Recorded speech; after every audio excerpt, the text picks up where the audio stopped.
வணக்கம் மக்கள், this is Vijay Pranesh. நீங்க பார்த்துட்டு இருக்கிறது டெக் ஒன் தமிழ். இன்னைக்கு என் கூட இருக்கிற ஒரு சிறப்பு விருந்தினர் யாரு அப்படின்னா, ப்ரொடியூசர் கே ராஜன் சார் தான் இருக்காங்க. அவரு கூட சினிமா சம்பந்தமா நிறைய விஷயங்கள் கேட்டு தெரிஞ்சுக்க வேண்டியது இருக்கு. வாங்க பேசலாம். எல்லா நடிகை அப்படி கொடுக்கறது இல்லை. சில நடிகை தன்னை பார்க்கணும், தனக்கு சினிமாவில் ஒரு மார்க்கெட் வேணும் என்பதற்காக இப்படி ஆடை குறைப்பு, அசிங்கமான உடையோடு தவறு. நீ நல்லா நடிச்சின்னா படங்கள் வாய்ப்பு கிடைக்க போகுது. ஆடை குறைப்பினால் மட்டும் ஒரு படம் வாய்ப்பு கிடைக்க போறதில்லை.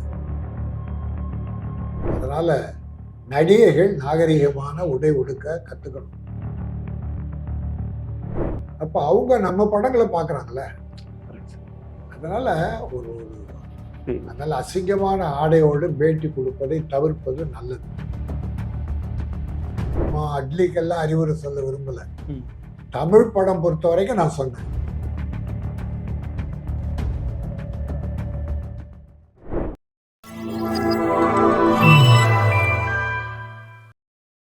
நீங்க முன்னாடி சொல்லிட்டு இருந்த மெயினான ஸ்டேட்மெண்ட் என்ன, பெரிய நடிகர்கள் இனிமேல் வருடத்திற்கு 2 படம் நடிக்க ஆரம்பிக்கணும், திரைத்துறையை அவங்க காப்பாற்ற முன் வரணும்னு. ஆனா இப்போ முன்னணியில இருக்கிற விஜய் அவர்களே இதுக்கப்புறம் இல்லப்பா நான் படங்கள் நடிக்கல அப்படின்னு ஒரு ஸ்டேட்மெண்ட் எல்லாம் விட்டுட்டாரு. இது எப்படி சார் பாக்குறீங்க? இல்ல, அது எனக்கு ஒப்புதல் இல்லை. ஓகே, ஒரு படமாவது நடிக்கணும். ஏன்னா அவருடைய ரசிகர்கள், பொதுமக்கள், பிறகு அரசியலுக்கு கூட அது ஆதாயமா இருக்கும். ஓகே, படமே நடிக்காம விட்டா மக்கள் பாதி பேர் மறந்துடுவாங்க. அதனால அவர் ஒரு படம் நடிக்கலாம், ஏதோ ஒரு 4 மாசம் கால் ஷீட், வேலைகளையும் அரசியல் வேலையும் பார்க்கலாம் அப்படின்னு என்னுடைய வேண்டுகோள். அப்புறம் அவர் இஷ்டம். அவர் அந்த படத்தை விட்டு ஒதுங்கவே கூடாது. அவர் ஏன்னா வயசு பெரிய வயசு இல்லை. இப்போ ரஜினிகாந்த் சார் 72 வயசில் நடிக்கிறார். ஆமா, இவருக்கு என்ன 48-50 இருக்கும். இன்னும் ஒரு 10-15 வருஷம் நடிக்கலாம். ஒரு படம் அரசியல் பார்க்கட்டும். அதில் பெரிய விஷயம் என்னன்னா, அவர் வாங்குற அந்த 200 கோடி சம்பளத்திலே விட்டுட்டு இனி நான் நடிக்க மாட்டேன் அப்படின்னா அது பெரிய தியாகம். ஆமாம் சார், அதெல்லாம் வரவேற்கக்கூடியதுதான். இருந்தாலும் ஒரு படம் நடிப்பது நல்லது என்பது என்னுடைய அக்கறையோடு சொல்லுகிறேன். ஓகே சார், நீங்க சொன்னீங்க இனிமேல் அவர் போகும்போது பாதுகாப்பா போகணும்னு. இதற்கப்புறம் தான் அவர் மக்களை அதிகமா சந்திக்க போறாரு. அப்படிங்கும்போது அதுல ஏதாவது ஒரு ப்ராப்ளம் இருப்பா சார்? ஏன்னா இனிமேல் அவர் இறங்கி மக்களை சந்திக்க வேண்டியது இருக்குல்ல சார். இந்த மாதிரி கூட்டம் அங்கேயும் தெரியலுமே சார். சேரும், பெரும் கூட்டம் சேரும். பெரும் நம்ம தான் ஜாக்கிரதையா இருக்கணும். அதுக்குன்னு ஒரு 15-20 பேரை அவர் சுத்தி வச்சுக்கணும். அவர் இல்லாம அங்க போகக்கூடாது. ஏன்னா ஜனங்க வெறித்தனமா இறங்குவாங்க. ஏன் லேடிஸ் விழுவாங்க மேல. ஓகே, லேடிஸை கண்ட்ரோல் பண்ண முடியும். அப்போ பாய்ஸ், அவருக்கு இருக்கிறதெல்லாம் இளைஞர் கூட்டம். ஆமா, அந்த இளைஞர் கூட்டத்தை கட்டுப்படுத்தணும்னா விஜய் தான் சேஃபா போகணும். அண்ட் சரத்குமார் சார் ரீசெண்டா அவர் கட்சியோட சேர்ந்து பிஜேபியில இறஞ்சிட்டாருன்னு உடனே பலரும் மீம்ஸ்ல கொண்டு வந்தது, விஜய் அவர்களுமே ஃபியூச்சர்ல கொண்டு போய் அதுல சேர்ந்துருவாரோப்பா அப்படிங்கிற மாதிரிலாம் பேச்சுக்கள் வந்துச்சு. இதை பற்றி உங்களுடைய கருத்து என்ன சார்? இல்லை, சரத்குமார் பற்றி அவருடைய அருமை நண்பர், அது எப்படி இந்த முடிவுக்கு வந்தாருன்னு தெரியல. ஏதோ வந்துட்டாரு, அவர் இஷ்டம். ஆனால் விஜய் அப்படி போக மாட்டார். ஓகே, விஜய் இவருக்கு ஸ்ட்ரென்த்து, இளைஞர் கூட்டம் சாதாரண கூட்டம் இல்லை. பிஜேபியில் நிற்கிறத விட 10 மடங்கு 20 ஏராளமாக இருக்காங்க இளைஞர்கள். புரியுது. அதை கொண்டு போய் எங்க அடமானம் வைக்க மாட்டார். ஓகே, ஆனால் அவர் மதம் ஜாதி ஒழியணும்னு நினைக்கிறார். அவர் கொள்கையில் ஒன்று சொல்லியிருக்காரு. ஆமா, ஜாதி மத வேறுபாடுகள். ஆமா, அதனால இது மதத்தை தழுவிய ஒரு பாரதிய ஜனதா இந்துத்துவம் கொள்கை உள்ளது. அதில் பார்த்தீங்கன்னா பெரும்பாலும் விஜய் கிறிஸ்டியன் யாருக்குமே தெரியாது. கிறிஸ்டியன் அவன் தப்பு இல்லை, நம்ம இந்தியர் தானே. முஸ்லீமா இருக்கட்டும், கிறிஸ்டினா இருக்கட்டும், இந்துவா இருக்கட்டும், நம்ம ஆளுங்க தான் எல்லாம். அதை கிரிட்டிசைஸ் பண்றது. அதனால என்ன இந்த கேள்விக்கு விஜய் நிச்சயமா அப்படி ஐக்கியமாக மாட்டார். அவர்கிட்ட இருக்க போர் வீரர்கள் ஏராளம். கரெக்ட் தான் சார். அதை அடகு வைக்க மாட்டார்ன்றது உறுதியான எண்ணம். Okay sir.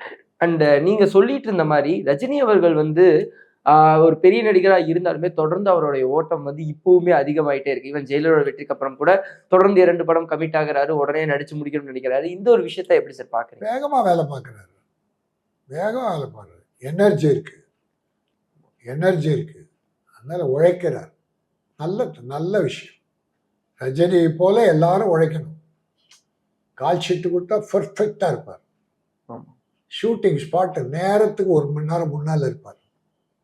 அந்த காலத்துல இருந்தே அவர் பழக்கம் அப்படிதான். அவரை நம்மள ப்ரொடியூசர் யாரும் கெட்டு போனதில்லை. அதனால அவருடைய நல்ல குணங்களே அவரை இன்னும் நல்லா இளமையா வச்சுக்கிட்டு இருக்கு. ரீசெண்டா ஒரு பெரிய இஷ்யூ வந்து போய்கிட்டு இருக்கு. அதாவது டப்பிங் யூனியன் இஷ்யூ. அதுல வந்து ராதாரவி அவர்கள் வந்து தலைவரா வர்றதுக்கு முன்னாடியும் சரி, வர்றதுக்கு அப்புறமாவும் சரி, பல சர்ச்சைகள் எழுப்பப்படுது, பல குற்றச்சாட்டுகள் வைக்கிறாங்க.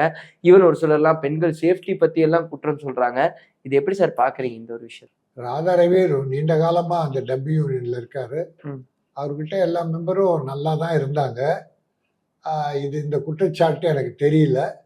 என் நண்பர் அப்படி ஏதாவது குற்றச்சாட்டு இருந்தால் அதை நீக்கிட்டு இந்த முறையாவது அது வேற யாருக்காவது வாய்ப்பு கொடுக்கணும். Okay sir. தலைவராக தொடர்ந்து இருக்கணும்னு இல்லாமல் வேற யாருக்காவது வாய்ப்பு கொடுக்கணும்னு நினைக்கிறேன். ஆனா அவர் கூட இருந்தவங்களே வெளியே வந்து இப்ப அவர் ஆகிறதுக்கு முன்னாடியும் சரி, ஆனதுக்கு அப்புறமாவும் சரி, இதை வந்து இப்படி எல்லாம் சேஃப்டி இல்லாம இருந்திருக்கு, இந்த ஒரு பிரச்சனைகள்லாம் நாங்க ஃபேஸ் பண்ணியிருக்கோம்னு சொல்றதை எப்படி சார் பாக்குறீங்க? அது அவங்களுக்குள்ள உள்ள விஷயம் எனக்கு தெரியாது. நான் ரொம்ப காலாச்சு ராதா ரவியோட நெருக்கமா இருந்தேன். நான் ஒரு 15 வருஷம். இப்போ ஒரு 4-5 வருஷமா அதிகமா பழகலை. அவரு நடிக்கிறாரு, நான் என் வேலையை பார்க்குறேன். அதனால ரவியோட டப்பிங் யூனியனும் தொடர்பு இல்லாமல் போயிடுச்சு. அதனால இப்போ குற்றச்சாட்டோ அவர் நடைமுறையோ எனக்கு தெரியாது. Okay sir. ஒரு ஆக்ட்ரஸ் ஒரு ரீசெண்டா கிரண் ரத்தோட் அப்படிங்கிற ஒரு பழைய ஆக்ட்ரஸ் வந்து ஒரு பேட்டி கொடுத்துருந்தாங்க. அது மிகப்பெரிய ஒரு சர்ச்சையை கிளப்பி இருந்தது. அது என்ன அப்படின்னா, அவங்க போட்டிருந்த ட்ரெஸ்ஸை வந்து பலரும் வந்து இந்த மாதிரி ஒரு ட்ரெஸ்ஸோட ஒரு இன்டர்வியூ கொடுக்கணுமா, 2 பீஸ் போட்டு ஒரு இன்டர்வியூ கொடுக்கணுமாங்கிற பல கேள்விகள் வந்து அது மேல வச்சிருந்தாங்க. இந்த ஒரு விஷயத்த எப்படி சார் பாக்குறீங்க? இல்ல எல்லா நடிகை அப்படி கொடுக்கறது இல்ல. சில நடிகை தன்னை பார்க்கணும், தனக்கு சினிமாவில் ஒரு மார்க்கெட் வேணும் என்பதற்காக இப்படி ஆடை குறைப்பு, அசிங்கமான உடையோடு தவறு. நீ நல்லா நடிச்சீன்னா படங்கள் வாய்ப்பு கிடைக்க போகுது. ஆடை குறைப்பினால் மட்டும் ஒரு படம் வாய்ப்பு கிடைக்க போறதில்லை. அதனால நடிகைகள் நாகரிகமான உடை உடுக்க கத்துக்கணும். ஏன்னா அவங்கள பல பெண்கள் ஃபாலோ பண்றாங்க. அதனால அசிங்கமான ஆடையோடு பேட்டி கொடுப்பதை தவிர்ப்பது நல்லது. அந்த கருத்தை நானும் ஏற்கிறேன். Okay sir. பாக்யராஜ் அவர்கள் வந்து ஜெயமோகன் சார் சொன்ன கருத்துக்கு வந்து பெரிய எதிர்ப்பு தெரிவிச்சிருந்தாரு. அதாவது ஜெயமோகன் சார் வந்து மஞ்சுமல் பாய்ஸ் படத்துல இருக்கிற கேரளா மற்றும் அந்த பசங்களை வந்து ஒரு தவறான ஒரு சித்தரிக்கிற மாதிரி ஒரு விஷயத்த சொல்லிட்டாரு. அதுக்கு அவர் மிகப்பெரிய எதிர்ப்பும் தெரிவிச்சாரு.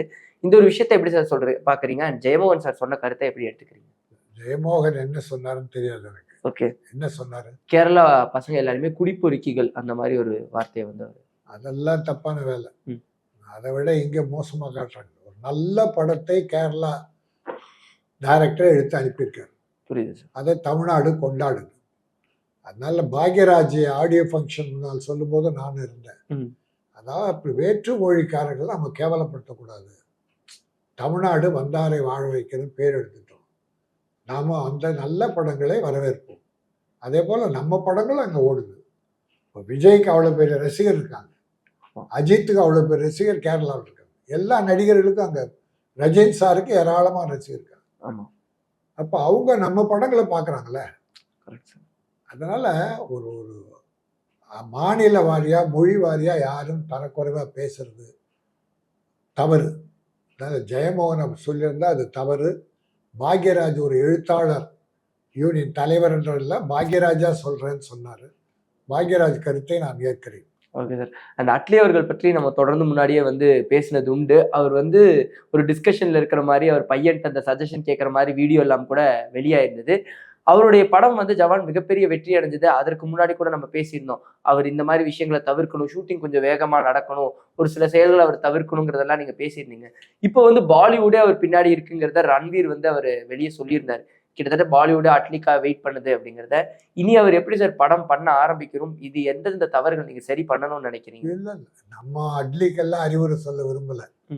தமிழ் படம் பொறுத்த வரைக்கும் நான் சொன்னேன். ஓகே. இப்போ பாலிவுட் போயிருக்காருன்னா அங்க ஸ்டைலே வேற. அங்க ஹீரோக்கள் 11 மணிக்கு தான் வருவாங்க. ஓகே. 3 மணி 4 மணி வரைக்கும் தான் எடுப்பாங்க. 5 ஷாட் 10 ஷாட் எடுத்தாலே பெரிய விஷயம், அது பெரிய லாபம். அட்லி அதுக்கு ஏற்ற மாதிரி நடந்துக்குவார். ஆனால் அங்கே கூட கொஞ்சம் குயிக்காக படம் முடிச்சா ப்ரொடியூசருக்கு பலன். ஏன்னா அது பெரிய வியாபாரம், சாதாரண வியாபாரம் இல்லை, வேர்ல்டு வைடு வியாபாரம்.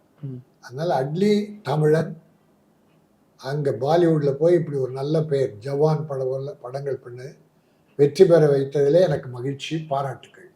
ஓகே சார், இந்த ஒரு சந்திப்புக்கு ரொம்ப ரொம்ப நன்றி சார். ரொம்ப வாழ்க தமிழ், வாழ்க தமிழர்கள், வளர்க தமிழகம், மதக்கலவரம் இல்லாத இந்தியா வேண்டும். அத்தனை மக்களும் அமைதியாக ஒற்றுமையோடு அண்ணன் தம்பிகளாக வாழ்ந்து இந்தியாவை வல்லரசாக்க வேண்டும்.